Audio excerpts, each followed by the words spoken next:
자, 여러분 안녕하세요. 오늘은 어, 프리드리히 훸드린에 대해서 알아보고자 합니다.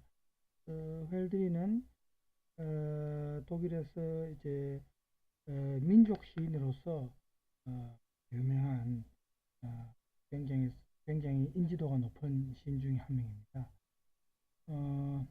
우리가 할 텍스트 제목은 헬드린의 시 세상에 나타난 풍경의 형상들과 기억의 과정, 이 텍스트지만 우리가 헬드린의 시가 사실은 굉장히 많거든요.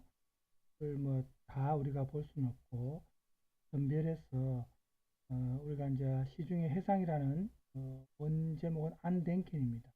그래서 이 작품을 하겠지만 이 작품을 마친 이후에 시간이 될 때 헬드린의 시 몇 편을 더 그때는 이제 텍스트 안 보고 독일어 시 원어를 우리가 한번 간단하게 번역해보고 또 감상을 할까 합니다. 자, 일단은 헬드린에 대해서 우리가 조금 알 필요가 있겠죠. 어, 시인의 초상화입니다. 그 당시에는 뭐 사진이 없으니까 유명한 초상화 중에 이제 그게 조금 최근에 사진 초상화 중에서는 그래도 조금 어, 많이 이제 이용되는 사진이었을 봤는데 또 뭐 설명도 되어 있습니다. 헬든에 대해서 간단하게 제목에 보면은 우리를 슬프게 하는 시인 이렇게 되어 있죠. 원래 본명은 프리드리히 헬드린입니다. 그래서 그 오 음라우트 때문에 헬들린 헬 요 더라고 이제 발음되니까 헬드린이라고도 하고 뭐 소리 나는 대로 발음할 때 근데 헬들린이라는 요 이름이 이제 제일 많이 우리말로 응용이 되고 있었습니다. 그래서 헬들린으로 했고, 이 독일 시인 중에 이제 안톤 슈낙이라는 시인이 있는데, 이 사람이 이제 산문집 젊은 날의 전설, 여기 보면은 우리를 슬프게 하는 것들이라는 산문이 있습니다. 이게 제가 이제 67년생입니다. 대학은 86학번이고 한데, 그때 우리 학교 다닐 때 그 중고등학교 그 교재에 이 우리를 슬프게 하는 것들이라는 글이 있었는데 요즘에는 여러분 교재에는 이게 있는지 모르겠어요. 그래서 이 슬프게 하는 것들이라는 그 내용 중에 보면 73살의 생애 가운데 49년, 약 50년이죠. 정신병자로 살다가 한 시인이 이제 거론되는데 그렇게 불행했던 시인이 이제 헬드린이라는 이름이 나온답니다. 그래서 헬드린의 고향은 독일에 이제 뭐 강이 많지만 우리는 이제 라인 강만 보통 알고 있지만 또 다른 작은 강들도 많거든요. 독일 네카 강변 라우펜이 이제 이 사람 고향인데 예전에는 이제 어머니는 성직자가 되기를 원했답니다. 그래서 수도원 학교를 한때 다녔는데 그래서 이제 나중에 티빙엔 이 펠드린이 가장 이제 오랫동안 활동했던 곳이 티빙엔입니다. 티빙엔 신학교에 이제 입학해가지고 우리 철학자 중에 변증법으로 유명한 철학자 헤겔 알죠? 게오르그 빌헬름 프리드리히 헤겔 본명인데 이 헤겔하고 또 철학자 유명한 프리드리히 빌헬름 요세프 폰 슈엘링 슈엘링 그래서 또 자기 친구 중에 싱클레라고 있습니다. 이작 폰 싱클레어라는 헤르만 헤세에 이제 나오는 이름 중에 싱클레어라는 등장인물이 이런 사람들하고 이제 교류를 많이 하고 또 어머니 바람대로 목사 시험에도 합격하지만 목사 생활을 하지는 않습니다. 그래서 어머니의 미움을 좀 받고 가정교사 생활을 좀 하다가 역시 적응을 못하고 26살쯤에 프랑크푸르트의 부유한 은행가인 야콥 본 타트라는 집에서 가정교사로 생활하는데 이때 자기 인생에서 좀 슬픈 어떤 숙명을 이제 겪게 되는데 왜냐하면 이 당시 이제 부인 이름이 주제테라는 여자가 있는데 이 여성에 대한 묘사가 이 헬드린의 우리가 아는 유명한 소설 히페리온 있죠. 뭐 휘페리온이라고도 하는데 히페리온이라는 헬드린이 주로 시를 많이 썼지만 유일한 산문집이 히페리온입니다.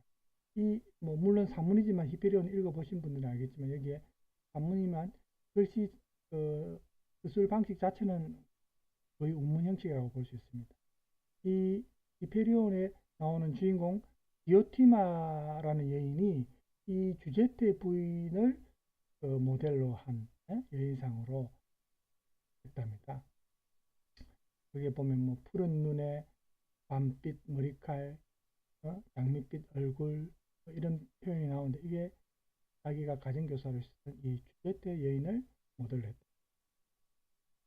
그래서 막 이런 어떤 그 아픈 사랑, 어떻게 보면 불륜이죠. 이미 결혼한 여성에 대한 뭐 그거니까요. 이런 내용이라든지 헬드린이 어쨌든 살아생전에는 굉장히 좀 불운한 행복한 삶은 아니었죠. 그래서 어쨌든 두 사람이 사랑해도 불륜이니까 이런 소문이 나면 예전에는 뭐 다 이제 뭐 소문 아닙니까, 그죠? 그래서 다 퍼지고 소문이 퍼지고 그래서 두 사람이 이제 가정교사를 하면서 이 두 사람만의 사랑이 결국 3년밖에 이제 지속이 못되죠. 파국을 맞이하는데 남편에 의해서 이제 쫓겨나게 되죠. 가정교사 자리에서 헬드린이. 그래서 이 프랑크푸르트에서 약 40km 떨어진 다른 마을로 작은 마을로 떠납니다. 그래서 그 마을에 있었지만 매월 첫 목요일이면 주제테를 그리워해서 프랑크푸르트까지 걸어서 갔다고 40km면 거의 마라톤 코스 아닙니까, 그죠? 그래서 이렇게 멀리 떨어져 있지만 한 번씩 짧은 미래를 즐기면서 편지도 교환하고 그렇게 했답니다. 그렇지만 결국은 뭐 오래 가지 못했겠죠. 그래서 이제 이 여성도 결국은 뭐 사랑의 아픈 마음 때문에 뭘 그런지 몰라도 병을 얻고 이 여성도 죽게 됩니다. 그래서 이 여성의 마지막 편지에서 병과 죽음을 이 헬드린이 예감하고 마음이 얼마나 아팠겠어요. 그렇지만 예전에는 어쩔 수 없죠. 뭐 의학이 발달하는 시절도 아니니까. 여성이 죽고 평생을 그 이후에 이 헬드린이 약간 정신장난 상태로 완전한 광인은 아니지만 좀 지금으로 보면 어쨌든 정신병을 얻은 거예요. 그죠? 이 여성에 대한 그리움을 시로 많이 표현하고 그렇게 했어요. 이 사람이 약 300편의 시를 남겼어요. 엄청나죠? 그 중에서 유명한 시가 뭐 많은데 여기는 지금 빵과 포도주라는 그 시가 지금 나오는데 제가 아마 시간 관계상 일단 지금은 안 보겠습니다. 다음에 시간 될 때 일단 우리 텍스트 우선으로 하고 시간 될 때 봅시다. 그 다음에 이제 그 튜빙엔이라는 도시를 그래도 혹시나 여러분이 또 헬렌이 살았던 생전에 가장 활동했던 곳이니까 제가 한번 찾아봤습니다. 잠깐 볼까요?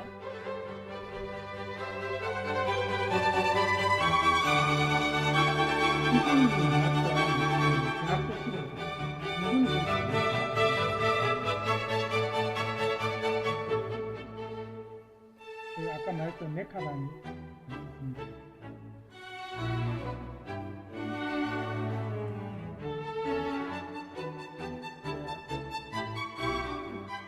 블로그가 독일에 가서 튜빙엔에 가서 막 지금 나오는데 제가 한번 써보면 헬드린을 찾아있습니다.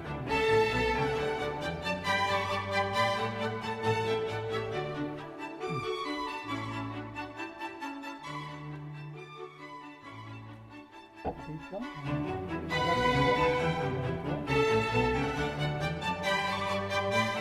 헬드린 박물관 있습니다.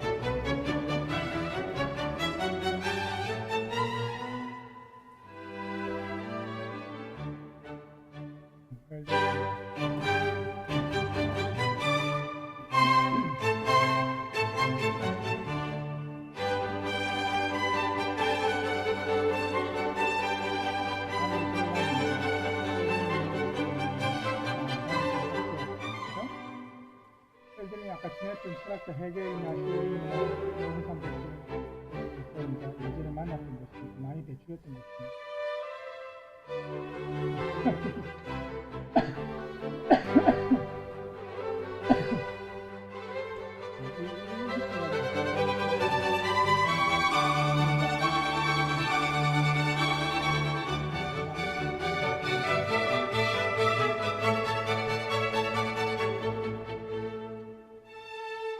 이제 헬들 이름이 여기서 많은 유명인을 배출한 세계에서 열린 곳이죠.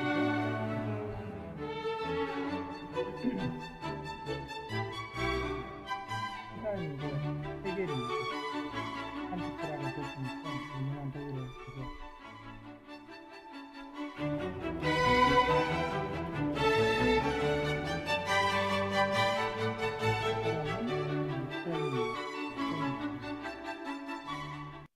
일단 뭐 우리는 헬드린이 우리한테는 뭐 중요하니까 헬드린에 대해서 질문도 하고 일단 텍스트를 이제 좀 봅시다. 보고 텍스트보다 조금 우리가 이제 기본 전환하고 싶을 때 제가 막 사전 다른 영상이나 뭐 자료를 보든지 하고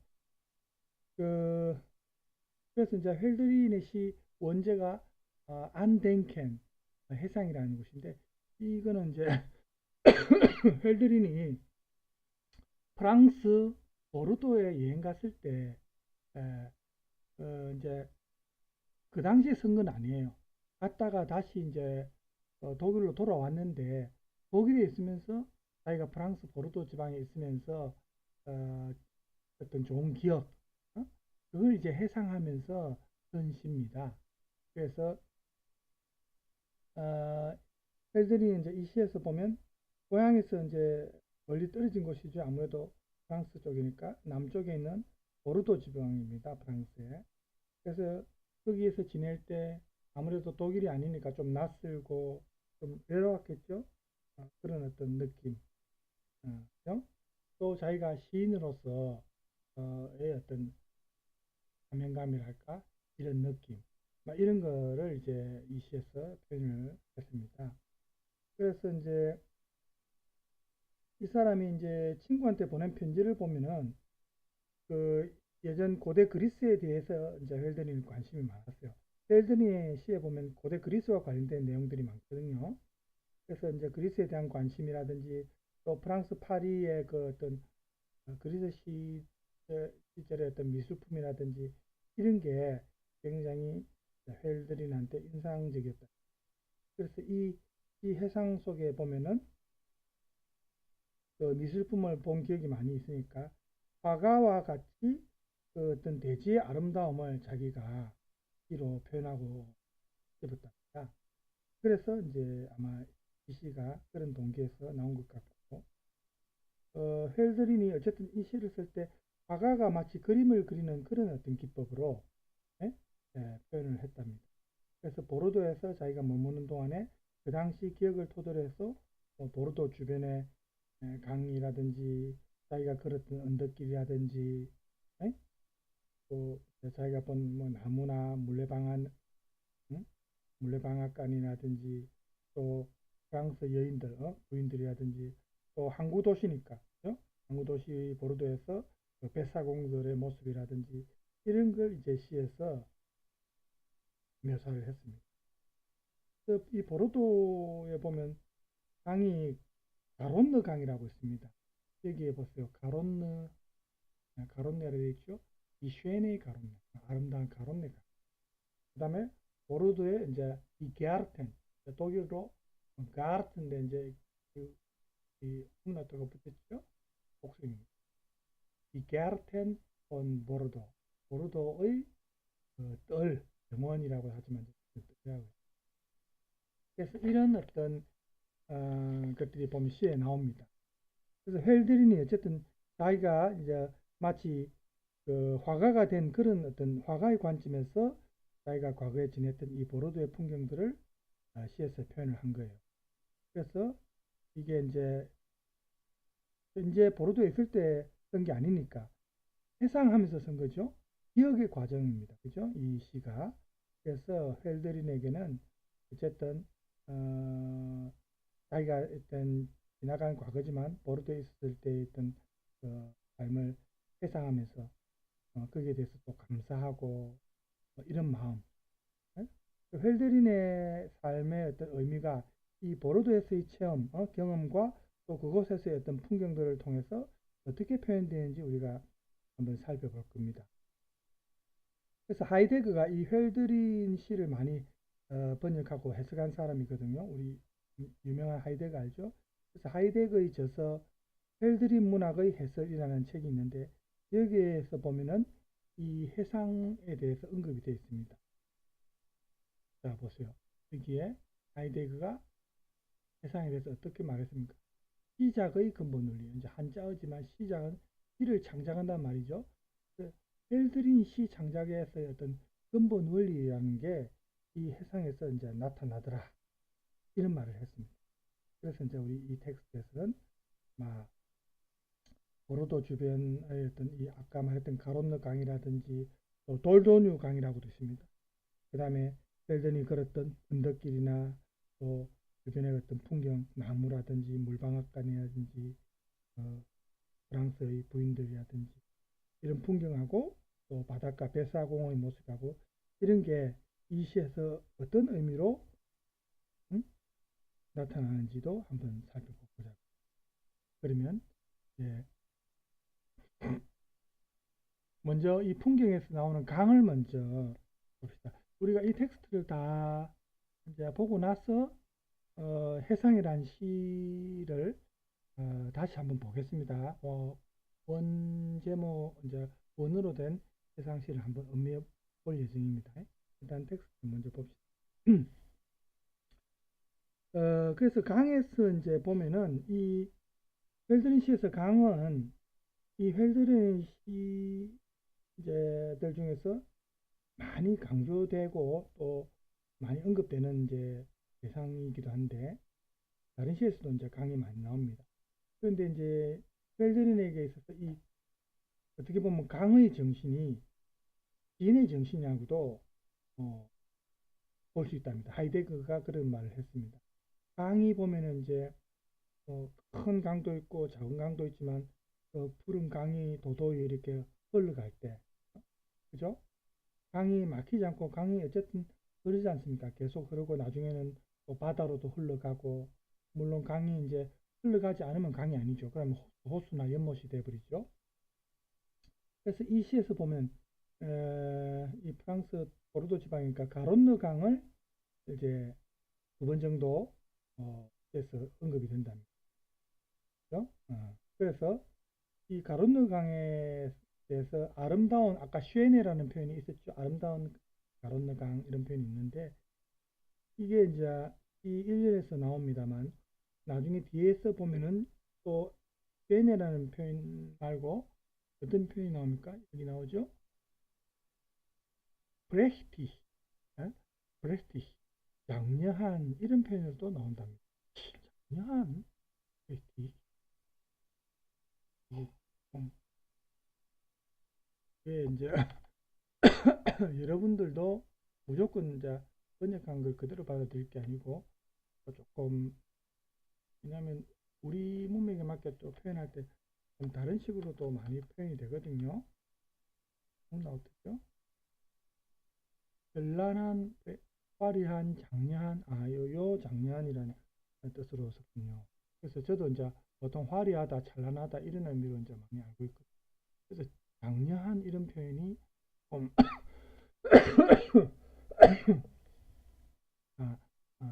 좀 생소해서 여러분한테 보겠는데 Prächtig. 화려하다, 장려하다, 웅장하다는 느낌도 들어가 있어요. 웅장. 네?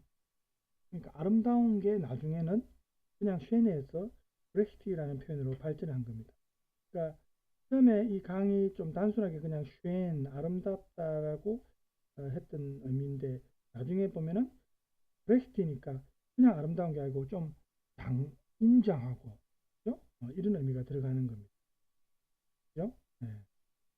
그래서 여기도 나와 있지만 브레티는 영웅적인 의미, 웅장하다는 의미가 들어갔습니다.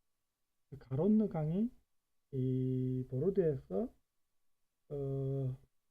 배의 항로로 보면 돌도뉴강과 만나는 지점. 우리는 이제 운하가 많이 발달 안 했는데 옛날에 이명박 정권 때 그 대운하 사업 하려고 추진했다가 이제 안되게 붙였는데 사실 대운하 사업 했으면 또 그것도 강에 돈을 많이 박았죠. 뭐 대운하 사업 안 해도 이름만 바꿔서 4대 강해가 사실은 해버렸지만 그 얼마나 그 세금을 그 정도 또 엄청난 돈인데 그 돈이면 지금 뭐 이 어려운 환경에서 국민들한테 그죠? 국민 복지에도 쓸 수. 이 운하라는 게 우리가 독일하고 똑같은 지형이 아니거든요. 독일의 강은 우리보다 훨씬 폭도 넓고 강이 국토를 뭐 거의 횡단합니다. 그래서 운하를 통해서 뭐 물건도 실어 나르고 이런 게 가능하지만 우리 강은 지금 그렇게 할 수가 없죠. 그러니까 다른 상황인데 똑같이 독일하고 똑같이 하려고 하니까. 그리고 독일도 지금 운하는 이용은 하고 있지만 그게 이제 경제적 가치는 많이 떨어집니다. 사실은. 그죠? 뭐 고속철이나 비행기나 얼마나 운송수단이 많습니까? 아마 이 지금 이제 얘기가 나와서 제가 갑자기 생각이 나서 그런 거고. 자, 그래서 이 보르도강에 있는 풍경은 나중에 시에 보면은 처음에는 이제 그러니까 뒤에는 이제 그곳이라고 표현이 됩니다. 그곳. 예, 보르도강에 있는 풍경이 이 그곳이라는 것이 이 시인의 자아 그리고 과거의 기억 속의 풍경이죠. 그래서 이게 시간적 공간적으로 거리감을 느끼는 우리가 그곳 하면은 지금 현재는 아니잖아. 여기 뭐 here를 써야 되지. 그곳 뭐돌 이런 단어를 쓰면은 지금 현재 거기에 있는 건 아닙니다. 해상화하든지 아니면 멀리 떨어져 있을 때 쓰는 단어지. 그렇죠? 그래서 시간적 공간적 거리감을 느끼는 표현인데 헬드리는 이 보르도 주변의 풍경을 공간적으로는 보르도와 좀 멀리 떨어진 독일에서 이제 기억을 하는 거고 시간적으로는 과거에 자기가 있었을 때 보르도에 있었을 때를 기억하는 거죠. 그죠? 그래서 이런 거리감이 사실은 기억의 어떤 정확성에 있어서는 조금 의심을 할 수 있지만 이 시에서 보면 이런 표현이 나옵니다. 아직도 기억하지만 noch denkt das mir wohl 나오죠? noch 아직도 denkt das mir 그것은 mir 나에게는 denkt 기억이 난다는 거죠. 생각이 난다는 건데 볼 하면 좀 아마도 뭐 이런 뜻이죠. 그래서 이렇게 표현을 합니다. 이게 이제 기억이 아직 사라지지 않고 현실감을 지니고 있다는 거죠. 그래서 헬드린이 이 보르도에서의 어떤 풍경을 그냥 자기가 막 경험했던 과거에 뭐 그곳에서 여행하고 뭐 이런 여행할 때 어떤 방문했던 장소나 뭐 산책했던 어떤 행위라든지 여기에 대해서만 이제 얘기하는 건 아니고 어떻게 보면 하늘 위에서 우리가 지금 드론을 띄우면 드론으로 요즘 촬영 많이 하잖아요. 그렇죠? 이 위에서 이 전체를 보는 관찰하는 내려다보는 것 그런 어떤 묘사를 많이 했습니다. 즉 이게 항구 도시니까 보르도 주변에 흐르는 또 강이 나중에 바다로 흘러가니까 그죠? 이 강에 대한 어떤 지형학적으로 이 사람이 이제 전체로 이 강을 가론느 강과 돌도뉴 강을 전체를 다 조망하는 그런 어떤 묘사를 많이 합니다. 그래서 이제 시에서 보면 샤르프 뭐 이게 이제 물론 마실 때 음미할 때 샤르프하면 뭐 매운 뭐 이런 뜻이지만 또 이제 지형과 관련해서는 가파른 이런 뜻이잖아요. 샤르프 그죠? 가파른 강가 이런 표현도 나오고 영사가 많이 졌으니까 또 보르도 항구는 이 예전에 로마인들에게는 반달 모양의 항구라는 의미였습니다. 여기 나오지만 포르투스 루나에 해가지고 반달 모양의 이 루나라는 게 이제 달과 관련된 표현이잖아요. 그죠? 반달 모양의 항구를 의미했답니다. 그래서 이 보르도의 강가는 두 가지 의미가 있습니다. 그러니까 가파르다는 의미에서, 즉 보르도 항구로 흘러가는 가로느 강이 달의 반원 형태로 아주 가파르게 흘러가는 것. 또 강가에서 이 가로느 강까지의 지형이 아주 가파릅니다. 그래서 이제 이 샤르프라는 단어를 썼고, 그 다음에 이제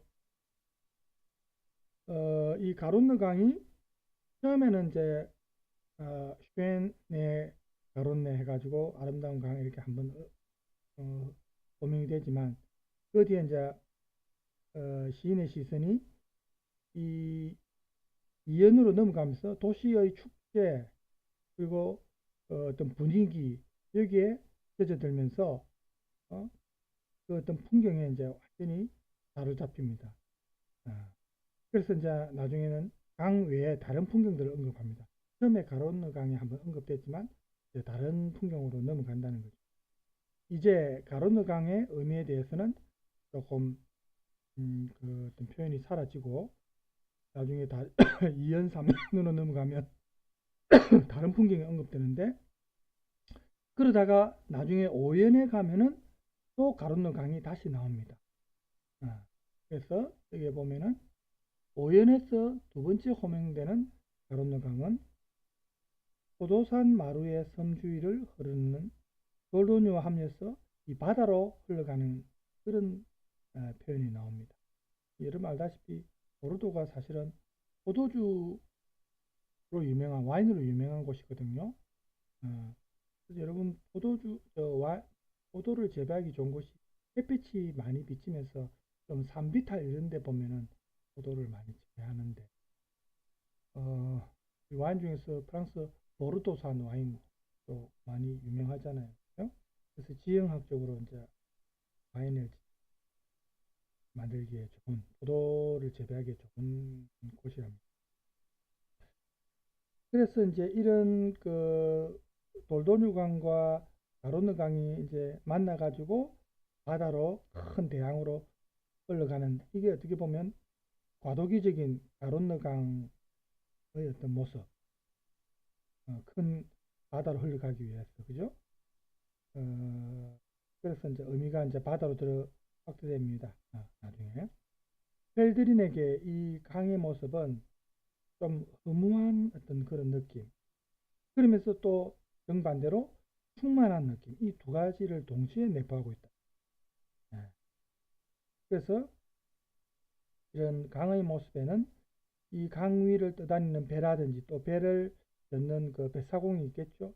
이런 모습도 이제 같이 표현이 되는데, 이렇게 덧없이 흘러가는 강을 보면서 이 시인이 독일어로 우리 블라이벤, 계속 머무른다, 그곳에 머무른다, 남아있다 이런 뜻이죠.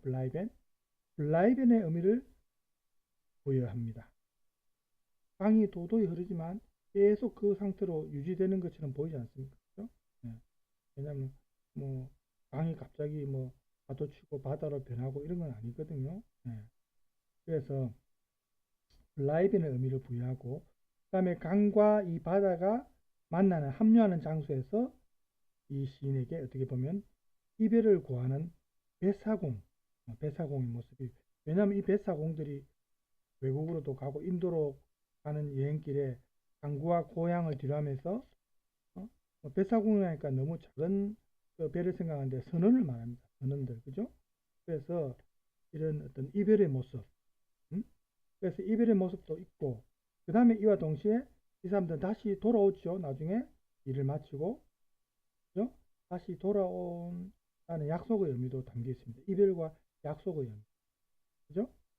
그래서 이렇게 배사공이 이제 자기가 보니까, 선원들을 보니까 자기 고향이 기억나고, 또 이 사람들이 방해하고 또 이 선원들이 가는 곳이 항상 존재하는 곳 아닙니까? 자기가 고향을 떠나왔지만 그 고향은 계속 존재하고 있을 거예요. 그래서 이런 뜻없이 흘러가는 강, 그리고 계속 그 자리에 있는 강, 이런 의미가 이 가론느 강의 어떤 오고 가는 과정으로서 이제 벨데린에게는 비춰지겠지. 그래서 이런 식구가 나옵니다. 보세요.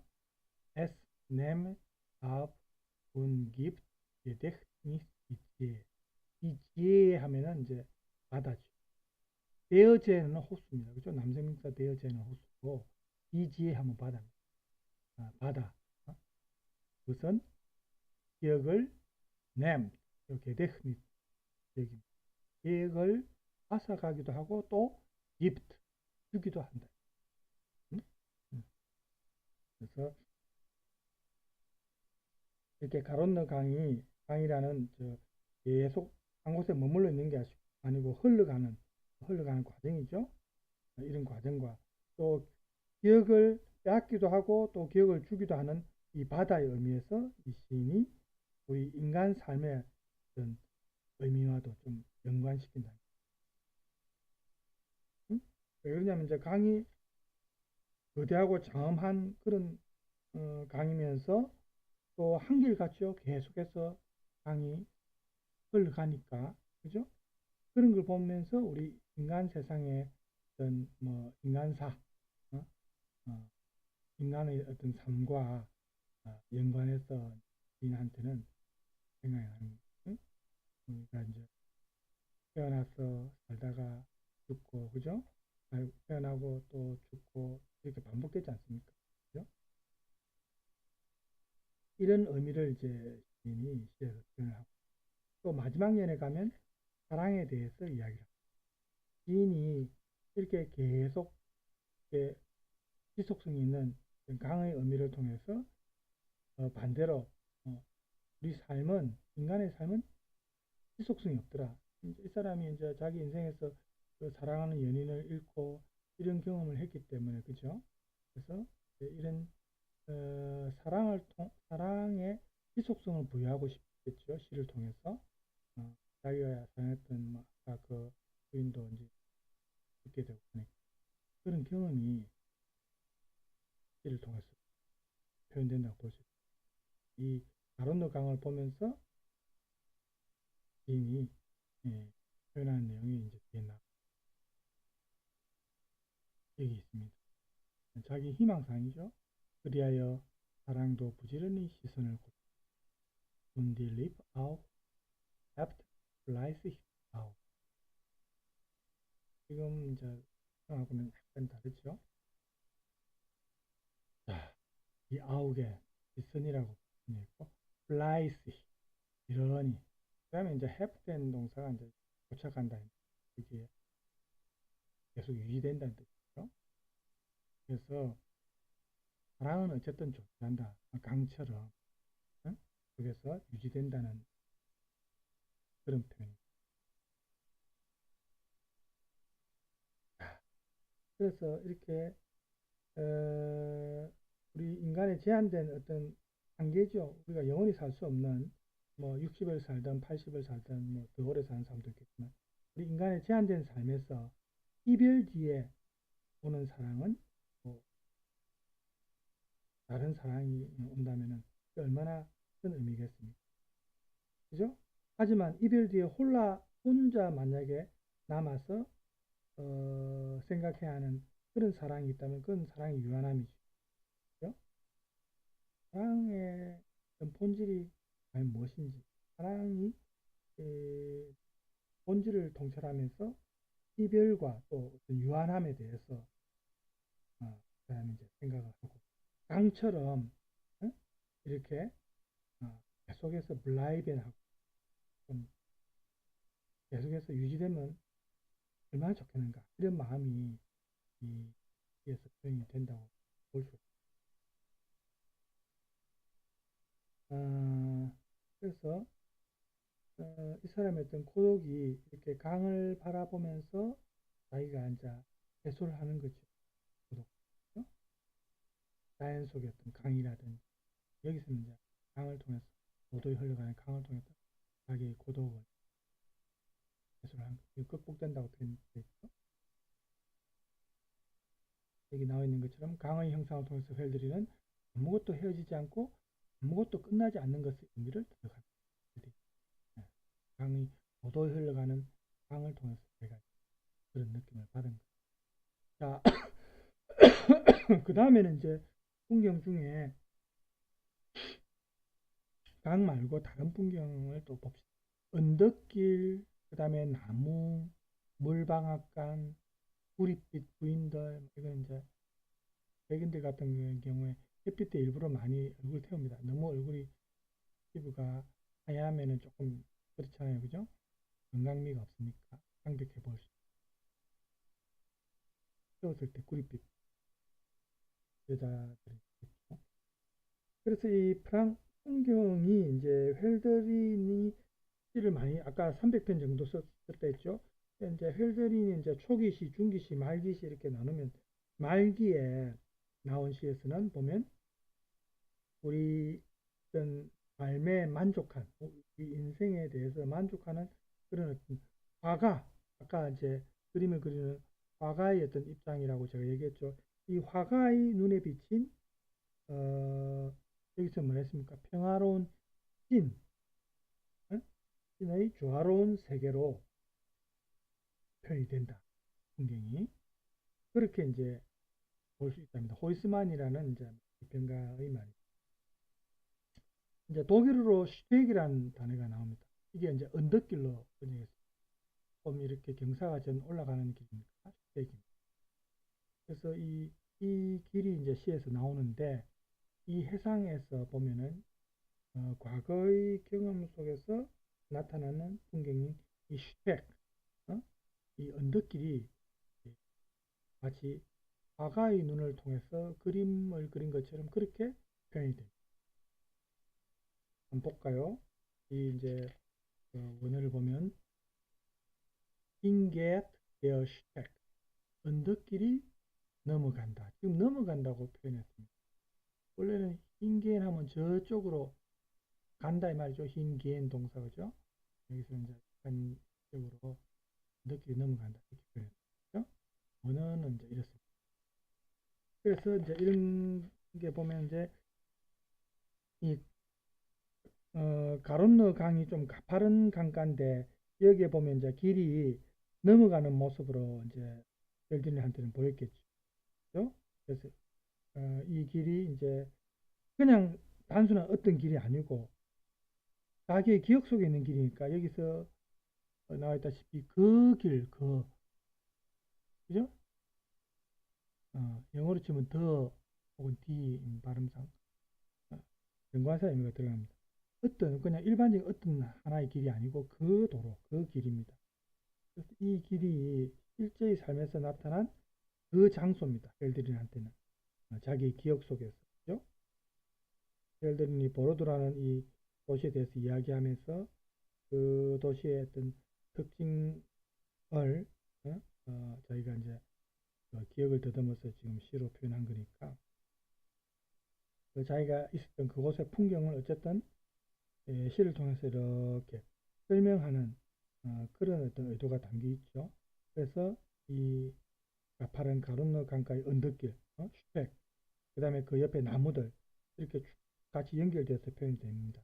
그 중에서 보면 이제 떡갈나무 아이헨하고 은백양나무, 길버 파펠런, 길버가 들어갔습니다. 은색, 그죠? 그래서 이 떡갈나무하고 은색 백양나무들이라는 두 종류의 나무들 조금 서로 다른 종류인데 이게 좀 서로 어울리는 한 상처럼 시에서 나옵니다. 떡갈나무와 백양나무가 이 나무들은 사실 이 보르도 이 지역 외에도 펠드린의 고향 슈바벤, 슈바벤에도 있고 또 동양에서도 또 많이 있는 그런 나무 종류랍니다. 그래서 펠드린 특유의 어떤 어떻게 보면 무질산 자연결합의 법칙을 보인다. 무질산 이 말은 완전히 다른 종류의 나무가 같이 있는 거니까, 그죠? 자연결합입니다. 무질산 자연의 법칙. 이게 이제 펠드린 시에서 나오는 특징 중에 하나입니다. 언덕길에서 이 두 그루의 나무가 강을 넘어다 보고 있는 거죠. 자, 그래서 이연의 풍경으로 이제 넘어가면 다시 이 떡갈나무와 백양나무 외에도 느릅나무가 나옵니다. 울름발트, 울름발트. 그럼 여기서 느릅나무가 그냥 단순하게 느릅나무를 표현한 것이 아니고 상징적인 의미가 있다. 펠드린의 정치적인 성향과 이 사람의 혁명적 이념에 대한 상징이 담겨 있답니다. 왜냐하면 기록을 보면은 이 느릅나무 아래에서 1652년에 반란을 일으키는, 뭐 여기는 모반자로 되어 있는데, 이런 사람들이 이 느릅나무 아래에서 같이 모여서 의견을 나누었다. 17세기 중엽 프랑스 보르도에서 발생했던 그 당시 왕에 대한 어떤 쿠데타, 봉기의 상징이 이 느릅나무입니다. 그런 의미를 우리가 생각할 때 이 느릅나무는 그 도시에서는 어떤 지나간 혁명의 어떤 정인 역할을 하는 게 느릅나무거든요.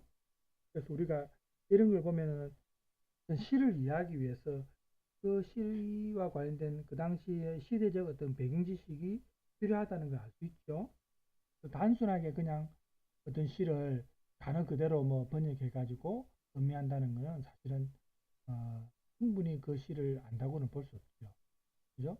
이런 배경 지식도 필요하고, 특히 우리나라 시가 아니고 독일 시라면은 독일의 그 당시 어떤 시대적 배경을 우리가 알고 있는 게 시를 해석할 때 도움이 된다는 거죠.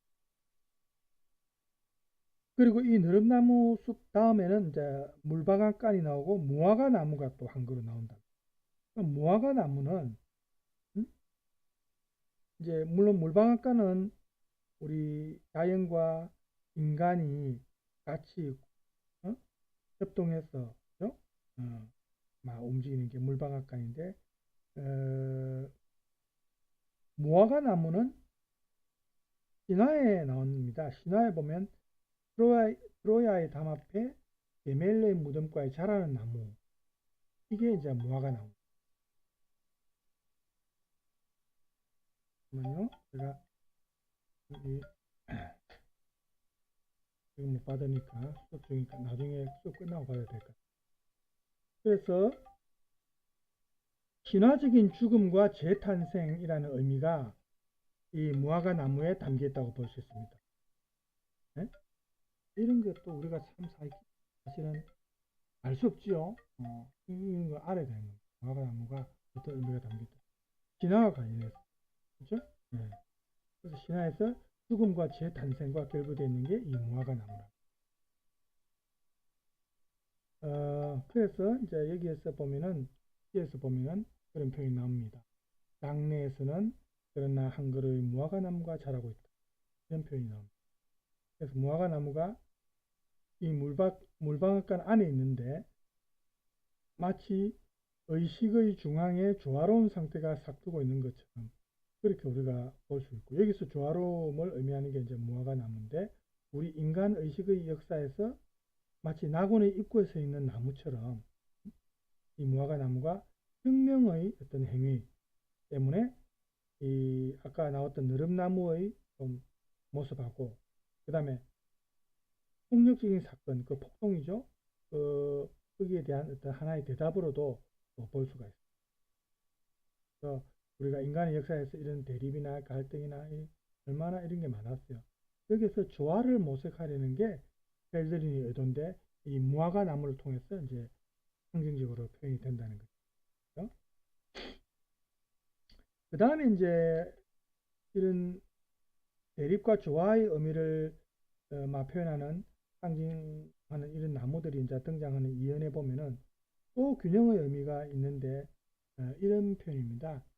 시간, 풍경, 그리고 인간은 함께 작용을 하여 다음에 나타나는 축제의 날이 성립되고 인식된다. 이제 이런 게 조화를 이루어 가지고 나중에 축제로 형상화되는 거죠. 표현이 되는 거죠. 그러니까 무화과 나무 나무의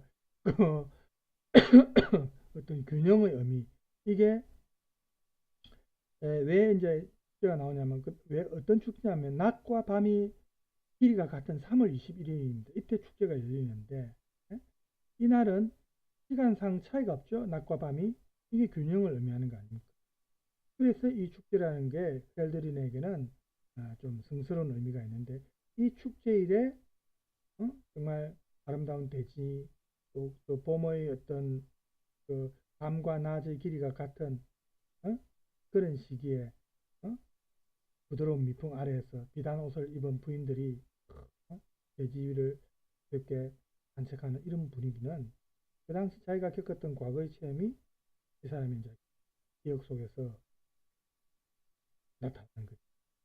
헬드린 시에서 이 봄이라는 게 굉장히 이제 긍정적인 이미지인데, 봄의 어떤 이러한 옷, 화려한 옷이라고 볼 수 있죠. 겨울에 어떤 앙상한 가지만 남았던 그런 겨울의 어떤 부정적인 모습을 이제 극복하고 봄의 화려한 옷을 입고 우리가 그래서 봄에 이제 축제가 열리면은 그 대지가 축제 분위기로 얼마나 좋겠습니까, 그죠? 그래서 이 축제 때 이제 구릿빛 부인들이 봄의 대지 위를 이제 막 거니는 모습. 그래서 이 지인 헬들이는 이런 축제를 자기가 해상하면서 이 부인들의 모습을 표현하는 거예요. 이 축제의 주인공들인 부인들의 모습은 헬드린에게는 정말 좋았던 그런 해상 중에 하나겠죠. 그래서 낮과 밤의 길이가 같은 이날이 모든 사람들이 흥겹게 서로 조화를 이루고 서로 갈등 없이 그죠? 하나로 일치할 수 있는 그런 날로 이제 헬드린은 기억을 하는 거죠. 그래서 이제 헬드린이 그 축제에 물론 당연히 참여했겠죠. 그래서 헬드린에게 이 보르도의 풍경들은 모든 사람들이 어쨌든 대립을 극복하면서 고요하고 조화로운 정말 그런 축제 분위기였던 그런 기억으로 이제 남아있는 거죠. 그 다음에 이제 오늘 조금만 더 할까요? 뱃사공까지 하고 지금 시간이 46분이네요. 16분입니까? 뱃사공까지 뱃사공이라 번역했는데 선언이라고도 해도 됩니다. 뱃사공 하면 너무 작은 나룻배라든지 작은 배만 생각할 수 있으니까요. 그래서 이 시에서 보면 이제 보르도는 단순한 도시가 아니고 그 바다로 떠나갈 수 있는 어떤 과정의 과도기의 어떤 출발점이 되는 항구 도시입니다. 그죠?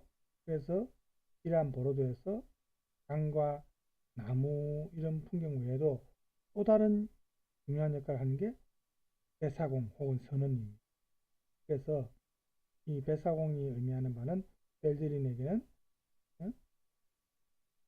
마치 화가나 시인처럼 그 풍요로움을 수집하면서도 또 넓은 바다로 떠나는 그 배에서 고독감을 느끼는 그런 사람이 뱃사공이자 선원이죠.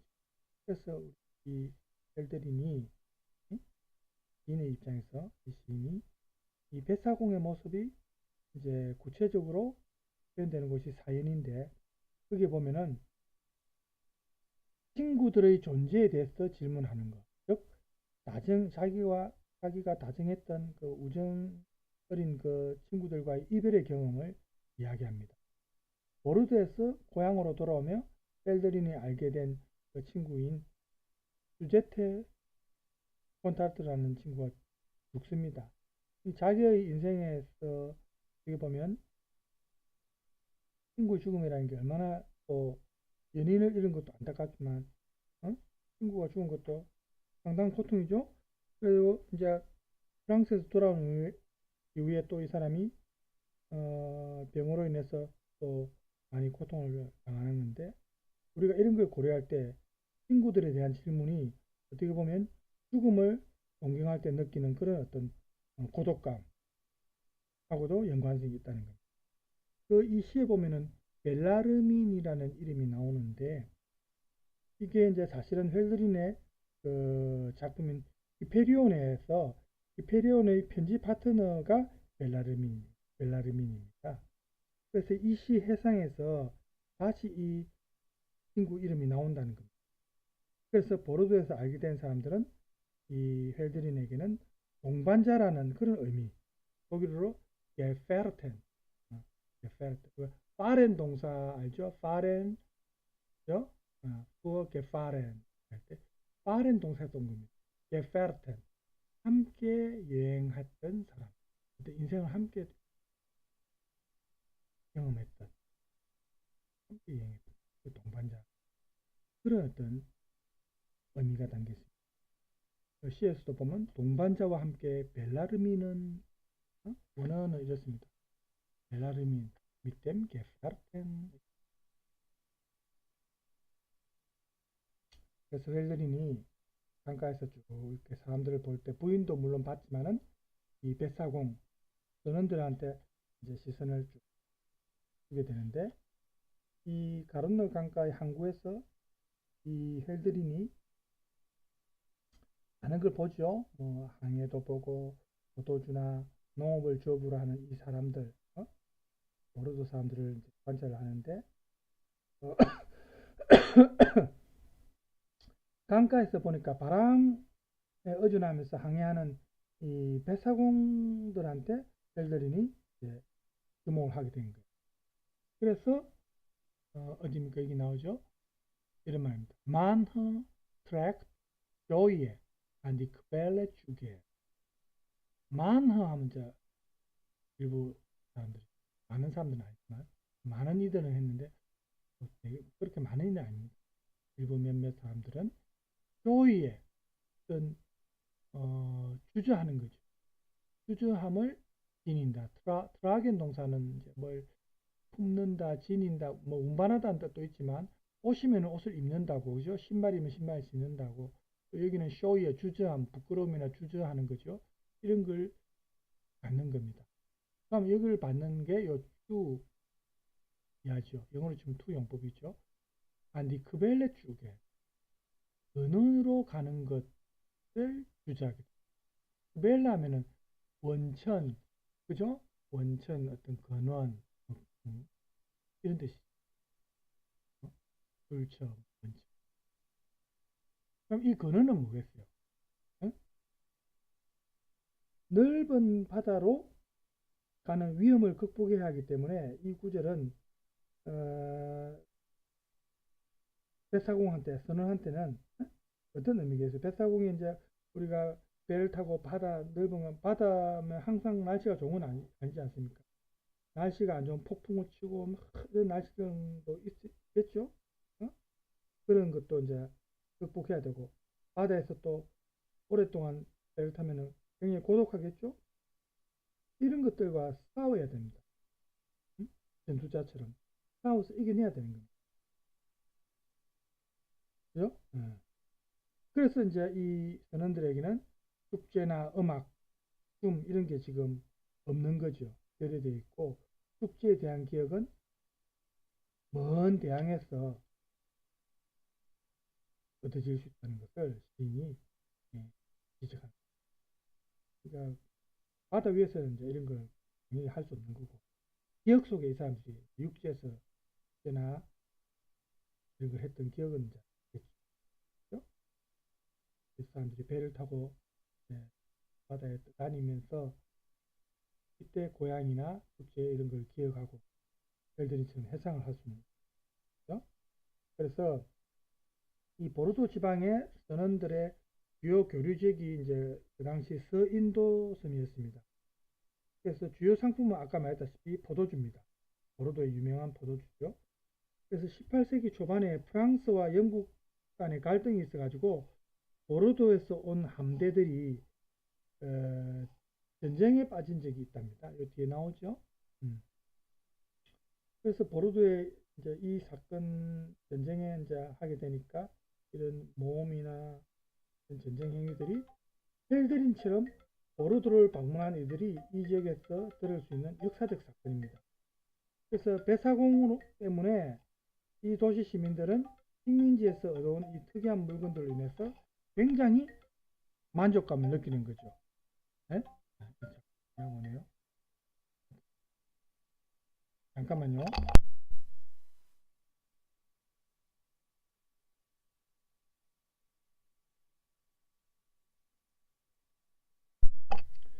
자, 계속해서 하겠습니다. 그래서 배사공이 도시의 활발함, 생동감, 이런 만족감을 어쨌든 이 도시에 가져다 주는 역할을 하는 게 배사공. 그죠? 그래서 보면은 오연에서는 하연에 이어서 이 출발 장소인 가론느 강가의 풍경이 표현되고 다시 이제 이별의 경험이 표현됩니다. 여기 보세요.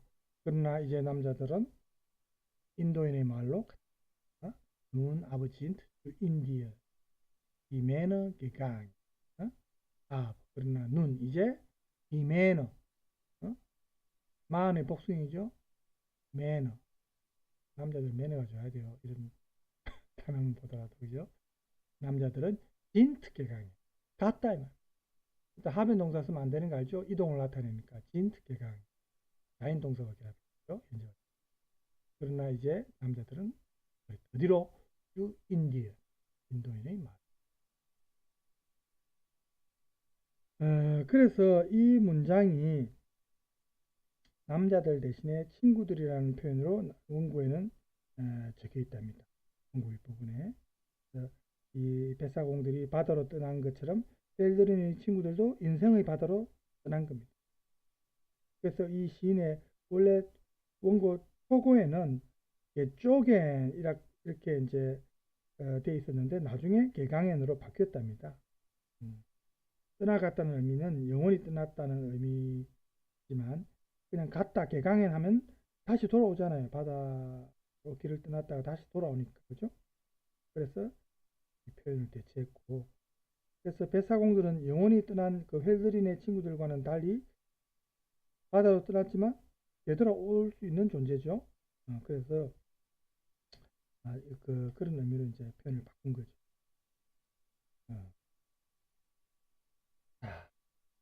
이렇게 헬드린이 시에서 지금 풍경과 관련해서 많은 이제 관찰 대상들이 나오는데 오늘은 일단 대사공까지 하고 나머지 기억의 과정 요 뒷부분 남은 부분은 다음 시간에 하도록 하겠습니다. 지금 시간이 좀 많이 경과됐거든요. 봐요.